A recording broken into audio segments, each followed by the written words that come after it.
Hi, இன்றைக்கி நம்ம ஒரு குட்டி ஸ்டோரி தான் பார்க்க போகிறோம். ஸ்டோரின்னு சொல்கிறாங்களே, அடடா நல்லா இருக்குமா நல்லா இருக்காதுன்னு தானே யோசிக்கிறீங்க. நல்லா இருக்கான்னு தெரில, பட் யூஸ்ஃபுல்லாக இருக்கும். எஜுகேஷன், படிப்பு, அது நம்ம லைஃப்க்கு எவ்வளோ முக்கியம்னு அந்த ஸ்டோரியில் பார்க்க போகிறோம். அம்மா, அப்பா, ஹஸ்பண்ட், குழந்தைங்க, ரிலேட்டிவ்ஸ் யாரும் நம்ம லைஃப் லாங் வர மாட்டாங்க. நம்ம படித்த படிப்பு மட்டும்தான் லைஃப் லாங் வரும். அந்த படிப்பை வேஸ்ட் பண்ண ஒரு பொண்ணை பற்றி தான் இந்த ஸ்டோரியில் பார்க்க போகிறோம். அவளுக்கு சுத்தமாக படிப்பே வராது. அவங்க ஃபேமிலி ரொம்ப கஷ்டப்படுற ஃபேமிலி. அவள் படிக்கணும்னு நினைப்பா, ஆனால் அவனால் படிக்க முடியல. அது ஏன்னு அவளுக்கு தெரியல. படிக்கும்போது வரக்கூடாத ஒரே விஷயம் ஒன்று தாங்க, அதுதான் லவ். லவ் பண்ணுறது பிரச்சனை இல்லைங்க, ஆனால் அதை நம்ம படிக்கும்போது பண்ணக்கூடாது. நம்ம படித்து முடிச்சுட்டு நம்ம ஒரு ஸ்டேஜுக்கு போயிட்டு அப்புறம் அந்த லவ் வந்தால் பிரச்சனை இல்லைங்க. இந்த லவ்னால எவ்வளோ ஃபேமிலி கஷ்டப்படுறாங்க தெரியுமா? அந்த லவ்வை இவளும் பண்ண ஆரம்பிச்சிட்டா. இவள் லவ் பண்ணுறது வீட்டுக்கு தெரிஞ்சு அவங்க அம்மா அப்பா எல்லோரும் உட்கார வச்சு இவளை அட்வைஸ் பண்ணுறாங்க.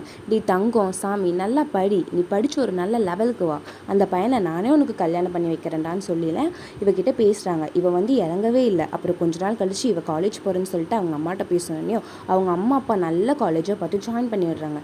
1 இயர் அவள் நல்லா தான் படிச்சுட்டு இருந்தா. நல்லா படித்து அரியர் இல்லாமல் கிளியர் பண்ணி நல்லா படிச்சுட்டு இருந்தா. இவங்க அம்மாவுக்கு கொஞ்ச நாளாகவே டவுட் இருந்துச்சு. இப்போ படிக்கிறா, நல்லா தான் படிக்கிறா, ஆனால் மறுபடியும் அந்த மாதிரி தப்பு பண்ணிடுவாளோன்னு சொல்லி அவங்க அம்மா பயந்துக்கிட்டே இருந்தாங்க. பயந்துக்கிட்டே இருந்த மாதிரி இவள் ஒரு தப்பு பண்ணிட்டா. அது என்னன்னா, அவள் மேரேஜ் பண்ணிட்டா. Love marriage. அவங்க அம்மா அப்பா யாரையும் கூப்பிடாம, ரிலேட்டிவ்ஸ் யாரும் இல்லாமல் அவள் பாட்டுக்கு கல்யாணம் பண்ணிட்டு போயிட்டாங்க. அதனால் அவங்க அம்மா அப்பா எவ்வளோ கஷ்டப்பட்டாங்கன்னு தெரியுமாங்க. வரவங்க போகிறவங்க எல்லாரும் அவங்கள ஒரு மாதிரி அசிங்கமாக பேசி ரொம்ப கஷ்டப்படுத்தினாங்க. இவங்க அம்மாக்கும் அப்பாவுக்கும் அவள் என்ன பண்ணுறா, நல்லா இருக்காளா நல்லா இல்லையான்னு நினச்சி இவங்களே சண்டை கட்டிகிட்டு இருந்தாங்க. இவள் மேரேஜ் பண்ணிவிட்டு அவங்க ஹஸ்பண்ட் ஃபேமிலி கூட நல்லா ஜாலியாக என்ஜாய் பண்ணிகிட்டு இருந்தாங்க. அவங்க எல்லாம் சேர்ந்து இவளை படிக்க வைக்கலான்னு முடிவு பண்ணி ஒரு வழியாக இவளை காலேஜ் படிக்க வச்சாங்க. இவளும் டிகிரி எல்லாம் ஃபுல்லாக நீட்டாக கம்ப்ளீட் பண்ணி ஆஃபீஸ் போகலாங்கிற ஸ்டேஜில் ப்ரெக்னென்ட் ஆகிட்டா.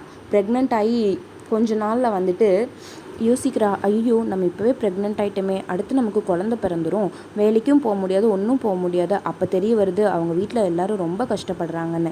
அவங்க அம்மா அப்பா ரொம்ப ரொம்ப கஷ்டப்பட்டாங்க. அவங்களுக்கு ஒரு பையன் இருக்குது, அவங்கள படிக்க வைக்கணும்னு சொல்லிட்டு அவங்க அம்மா அப்பா ரொம்ப கஷ்டப்பட ஆரம்பிச்சிட்டாங்க.